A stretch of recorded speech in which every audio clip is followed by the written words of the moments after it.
This is very messy. What I oh shoot. What are you doing? Made it worse. Harris, chocolate's not good for dogs. So I took it out of the oven, scraped it back in the bowl, added my chocolate, put it back in the oven. Still worked. What a mess I have made, as usual. And technically triple chocolate, I would guess. They're beautiful, aren't they? Welcome to my kitchen. Today we're going to be making flourless chocolate muffins. Preheat your oven to 350 and let's get started.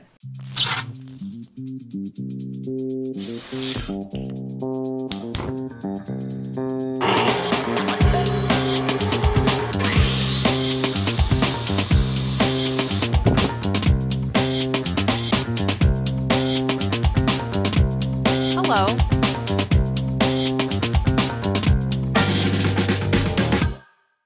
The flourless chocolate cake has a special place in my heart because when we were on our honeymoon, that was one of the things on the cruise that I could eat, and so they brought me, the people on the cruise remembered that and would bring me flourless chocolate cake with strawberries every night. So when we were on our recent vacation, if you were able to watch the recap of that, you know that while we were in Corsica, we found a gluten-free bakery that had flourless chocolate muffins. So of course I needed to recreate those. Now, if you were able to see the episode, you know that that was the best chocolate cake I've ever eaten. I'm not claiming that this is the best you'll ever eat. So if you do make it to Corsica, you must stop and try those, but this is going to be a great replacement in the meantime. I'm gonna start with melting some chocolate. So I have 3/4 cup of my Voix Life plant-based butter here that I cut very crudely. I made a mess. Surprise, surprise. Cut that with a spatula. Yeah, kinda. Somebody needs to sharpen some knives. Technical guy? Technical guy. I'm turning on my flame to all the way low. So the thing to remember with melting chocolate in a saucepan like this is that it will burn very fast. So you want to be really careful and continue to mix it the whole time it's over the flame. Pull it off of the burner or turn off the heat before it's all the way melted. And you'll be able to see that as we go here. So I've got my 3/4 cup of butter, and then I'm going to add 1 cup of chocolate chips, which I'm using Nestle Toll House allergen free today. It's not quite the entire bag, but we will use the whole bag in this recipe. So I'm starting with just a cup of those. I personally like the semi-sweets, probably just because that's what my mom always used in chocolate chip cookies, so that's what I think chocolate should taste like.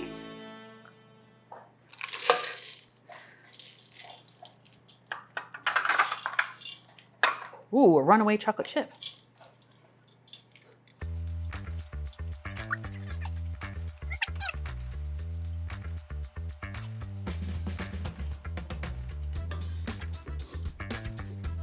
Okay, you can see that there's still some pieces of butter, some pieces of chocolate in there. I'm turning off the heat and continuing to stir until that is all melted. I don't want my chocolate to scorch or burn, so I keep it moving the whole time, just so that that won't happen.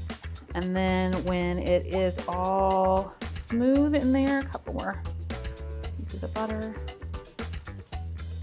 I'm just going to set it aside to cool a little bit while I mix up the rest of my ingredients. Word of caution, don't forget to add the melted chocolate.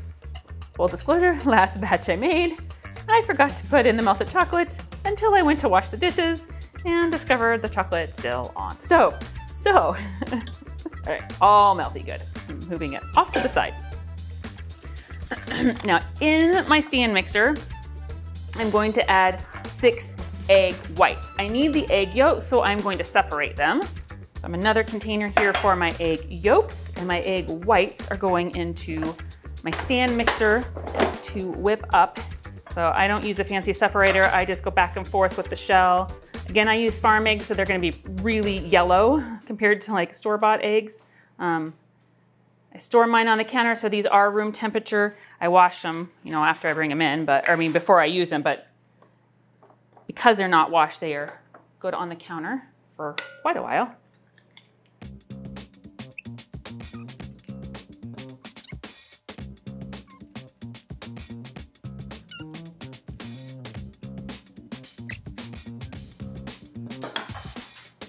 It scared him. I cracked the egg and it startled him. 6. All right, now I need my whisk attachment here. All right, so we're gonna whip that up.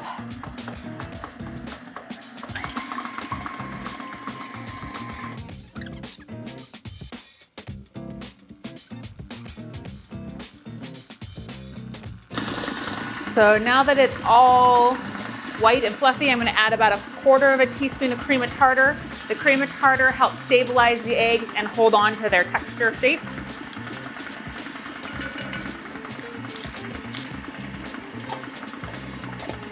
I'm gonna keep going until it's about the soft peak stage.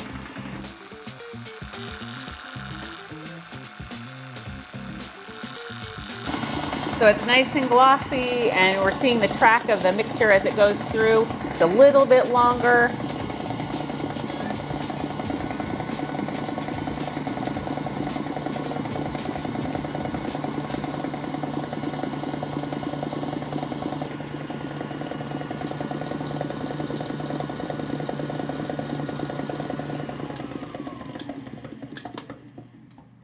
So we're looking for it to stand up on its own when I pull out the mixer. Yeah, see right here. That's what I'm looking for. Nice and fluffy. It is okay to get some egg white in my egg yolk. It's not okay to have egg yolk in my egg white. They won't beat and stand up quite right if I get it the other way around. So now my 6 egg yolks into my mixing bowl. Just because I want to scrape all that out of there.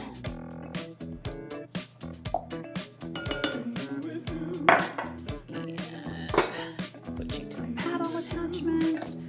With my egg yolks, I'm adding 3/4 cup of sugar.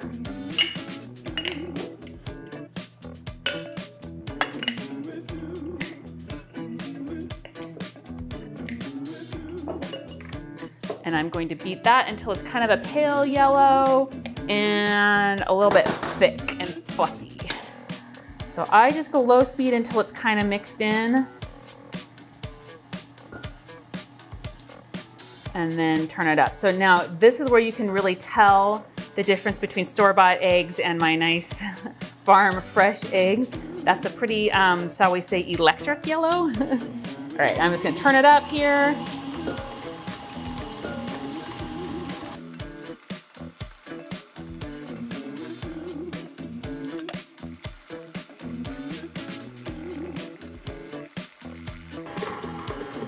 All right, that's nice and mixed together. And as you can see, we've gone from that electric yellow to more of a buttery yellow.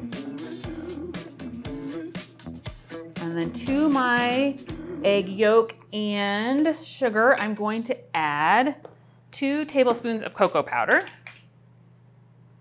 So this is where I forgot about my melted chocolate the other day because I added that color anyway. I added cocoa powder, so it was already chocolate, and then I put it in the oven and went to clean my dishes and went, oh man.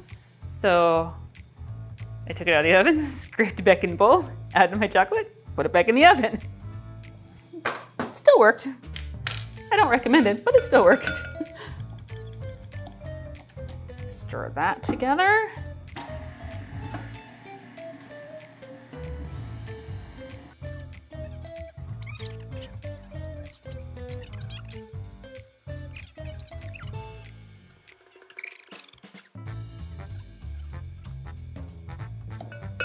Okay, now I'm adding in my melted chocolate.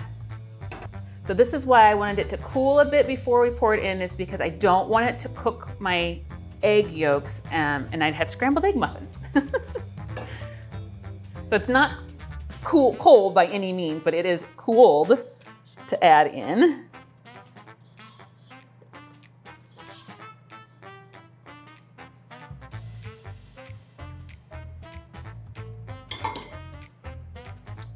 And at the same time, I'm going to add 1 teaspoon of vanilla because I like the flavor.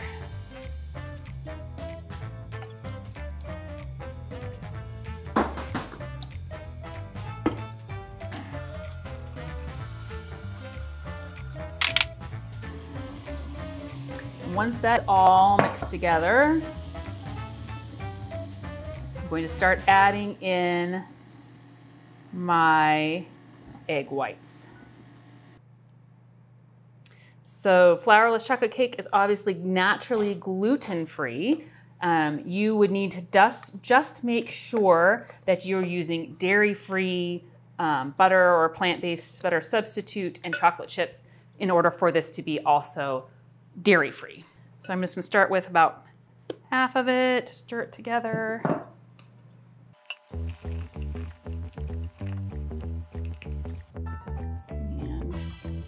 And the rest of it there.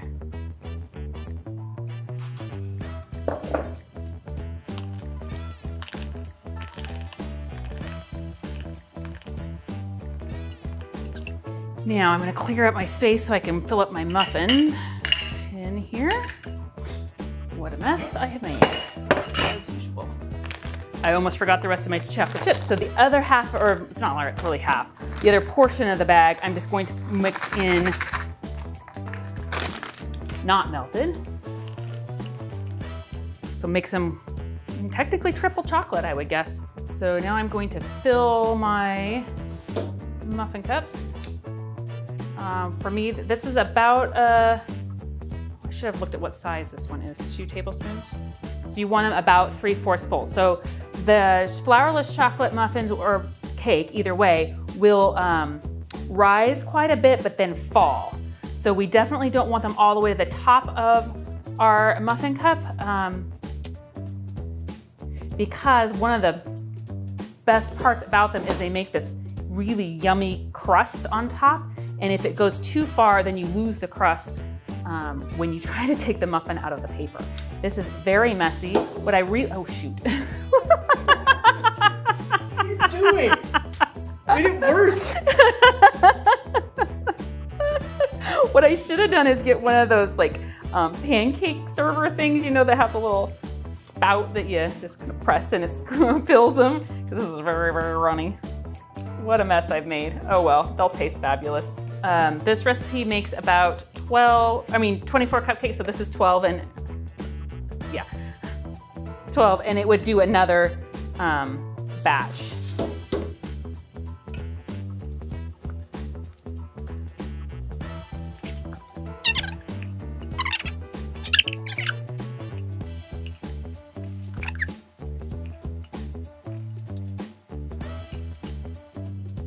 Okay, so those are now full and very, very messy. My oven is preheated to 350. I'm going to put them in for 25 minutes.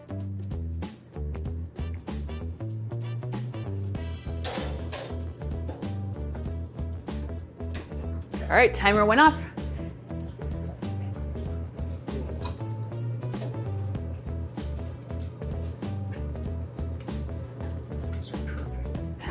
They're beautiful, aren't they?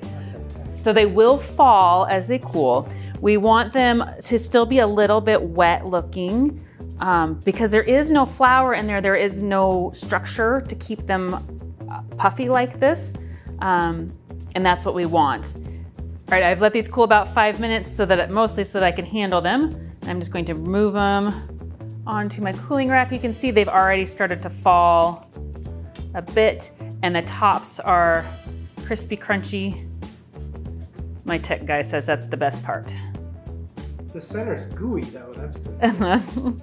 The combination of the crunchy and the gooey, yeah, together, yeah. Flaky gooey. Kind of like me. A little bit flaky.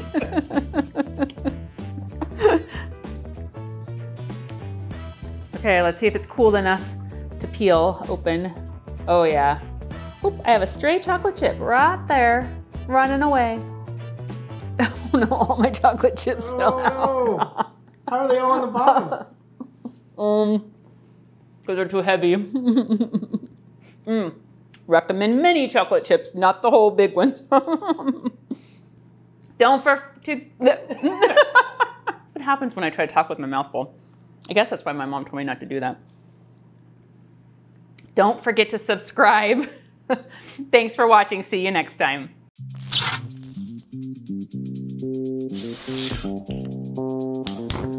Goodbye.